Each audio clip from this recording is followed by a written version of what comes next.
Hey guys, we're sitting in an LT1 8-speed. This is pretty much the king of the pile of standard engines when it comes to doing these swaps. And it's kind of hard to describe how this Jeep drives. It sounds like a Corvette. We've got almost 400 foot-pounds of torque just off idle. We've got an 8-speed transmission with 4.6 to 1. Anytime you touch the throttle, it's instant power. This engine has direct injection, continuous variable valve timing, air fuel management. We're going to talk about some of these technologies. We're mainly going to talk about cylinder pressure. I know I haven't posted a lot of videos lately, but we have over 50 hours of archived videos that I hope to get out. Videos relating to JLs and LT1s and L86s and 8 and 10 speed transmissions. So hopefully we'll be able to post those up soon. It's just been a matter of time to edit and get these out there. The time of the LT has arrived. The advantage of the LT is now quantified.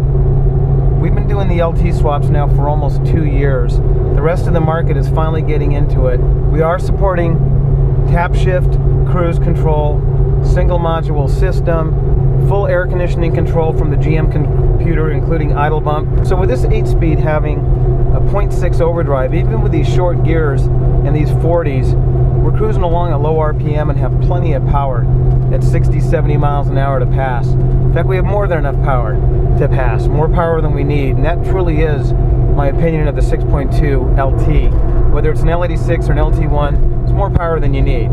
Now, if you want that muscle car JK, get it. It sounds like a Corvette, it shifts like a Corvette, it has the power output of a Corvette. So what makes the LT different than the Hemis and the LSs and some of the other engines that are out there for engine conversions? The LT has really good control of cylinder pressure. That means we can put out pretty much any amount of power that we want and or need on demand. We can change the amount of cylinder pressure by phasing the cam. The base compression of these engines have increased. I believe the LT1 and L86 are about 11.5 to 1. And we have run these engines on regular gas, at least the L86. The L83, I believe, is about 11 to 1. And what's amazing about that is if you just look at a generation ago, the LS Gen 4 engine, the LS3 had about 10.8 to 1 compression. So here we are running higher compression on lower grade fuel. By running a direct injection, we have better combustion efficiency. Basically what that means is we're burning more of the fuel that's put into the chamber. Less is escaping the combustion chamber as hydrocarbons or carbon monoxide. We don't need after treatment exhaust emissions controls like we did in the early days. In fact, this is interesting. LS and LT engines have EGR monitors, that's exhaust gas recirculation monitors, but they don't have exhaust gas recirculation valves. Exhaust gas recirculation valves mainly came around in the early 1970s to mid 1970s. Prior to the discovery of NOx, that's NOx, nitrates of oxygen, we were mainly targeting carbon monoxide, which is CO, and hydrocarbons, which is HCs. HCs are basically raw fuel. Carbon monoxide is partially burned fuels. No engine's 100% efficient, so some of these elements will get into the exhaust, and then how we deal with it is what matters. So we leaned these engines out and leaned them out in the 50s and 60s. We took the road draft tubes off. Road draft tubes basically vented the crankcase to the atmosphere. We installed a positive crankcase ventilation system, PCV, which took care of a great amount of the emissions of these engines. Of course, the ring technology, sealing technology was not what it is today, so we still had blow-by, but the PCV system did a good job of controlling that. In a nutshell, what the EGR valve did was reduce the formation of NOx. How did it do it? It lowered combustion chamber temperature. At high temperatures, the nitrogen and oxygen atoms melt together. It's about 2,500 degrees. So we had to cool that chamber down. How do we do it? We take inert gas, which means it doesn't burn, from the exhaust, and we recirculate it back into the intake. And that makes the fuel air charge less volatile, which then lowers the combustion chamber temperature. So an EGR valve, or anti-knock valve, it's been called a lot of different things, had the job of reducing the formation of NOx and reducing knock or pre-ignition in an engine. And there's a monitor to check the performance of that system. Well, we don't have an EGR valve in this engine, but what we do have is variable valve timing. So what we can do is we can control that cylinder pressure. We can drop that cylinder pressure, lower the temperature. We look at intake valve temperature. We have virtual sensors that do that. and we can bring the combustion chamber temperature and pressures below the threshold where nitrides of oxygen are formed. So these LTs don't have EGR valves. I was really surprised to see that the JL has an EGR valve, and not only does it have an EGR valve, it has an EGR valve cooler, it's water cooled, it's got an EGS and exhaust gas temperature sensor, kind of like we were doing in California back in the 80s and 90s, a very complex system. But the LTs have done away with that through smart engineering. We look at cylinder pressure, and the fact that we can now control it with precision takes this LT to a different level. Then when we combine that with 8 and 10 speed transmission, it even goes a step further. So let's go back and look at this cylinder pressure. What does it do for us? Well, if you look at an LS engine, let's say with variable valve timing, they have what's called discrete variable valve timing, and what that means is the cam basically has a couple of positions, parked and open. So when you're at low RPM, you advance the cam, that gives you more cylinder pressure. When you get on at the cam phases, usually about 3,000–4,000 RPM, it retards and it gives you that top end power. Problem is, we don't have very good control over the cylinder pressure. It's like a switch. So we have to reduce the compression ratio for the scenarios that would create knocks and engine knock.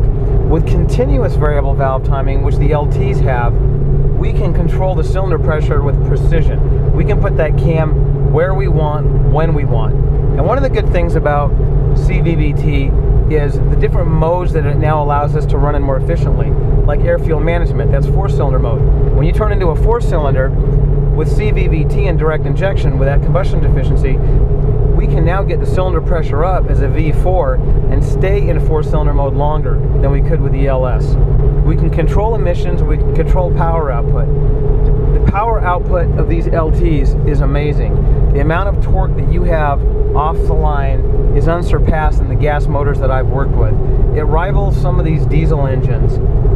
And when you're talking about a heavy JK, 5, 6, 7,000 pounds with armor, 40s, what you want is torque. Torque is what wins the race, not horsepower in most cases. So if we look at, let's say, a 3.8 with about 200 foot-pounds of torque, or even a 3.6 with 250, 280, whatever it has, this LT1 I'm driving has more torque under 2,000 RPM than those engines have anywhere in their power band.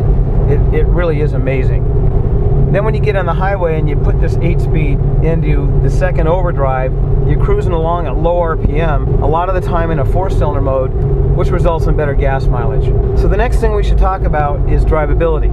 These LTs, let's take this LT1, is rated at 460 horsepower, but it's really not 460 horsepower in the real world. It's more like 500. And the reason I say that is if you took a 480 horse LS3 or a 6.4 Hemi, 475 horsepower, let's say, and you put it up against this 460 horsepower LT1, this LT1 is going to take it pretty much every time. And yes, we have tested that on the track. The reason is the torque.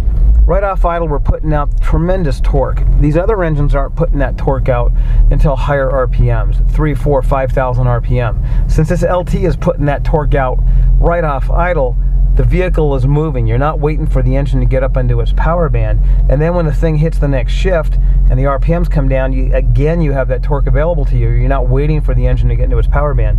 The end result is an engine with less horsepower is going to take an engine with higher horsepower because of the torque curve. And this technology is really starting to sink in now, not only with me, but with the rest of the industry. We're seeing power numbers that surpass what we had with the LTs and the Hemis and some of the other V8s. Now, there's some other really nice V8s out there, don't get me wrong. I like the Coyote motor and I like the Hemi. I mean, there's a lot of choices, but I haven't driven anything in a Jeep that performs as well as the LT with an 8-speed. Let me qualify that. I've driven 500 horsepower Hemis. I've driven 600 horsepower LSs. Normally aspirated, what you get is rump, rump, rump. Because the overlap in the cam, the profile of the cam, it causes disturbances inside the intake manifold. Now, and I know a lot of you guys are gearheads, so I'll explain a little bit about that because I've been doing engine swaps long enough to remember the small block and big block Chevys of the 70s, and we used to cam them. And the goal was to get the horsepower but still maintain drivability. But there was no free lunch. We didn't have VVT, so we went to roller cams. Roller cams went to steeper ramps. Steeper ramps meant we could open up and close the valve faster. We went to sodium filled valves, lighter valves, and all this technology was to try to get as much air into the chamber as we could. but still maintain drivability. But the bottom line is, if you keep that intake valve open after bottom dead center, as it comes back up, starts pushing the air charge back into the intake, which then lowers the intake manifold vacuum, and that causes an idle instability. Now there's RAM systems and tune ports, tunnel ports, and all these other technologies, but we don't got to worry about any of that with the LT, because we've got 11.5 to 1 compression. We've got variable valve timing, continuous variable valve timing. We've got all these technologies that basically replace the big camshaft. So if you take a 480 horse LS3, it's a very powerful engine. Once it hits about 4,000 RPM and comes alive, it pulls hard.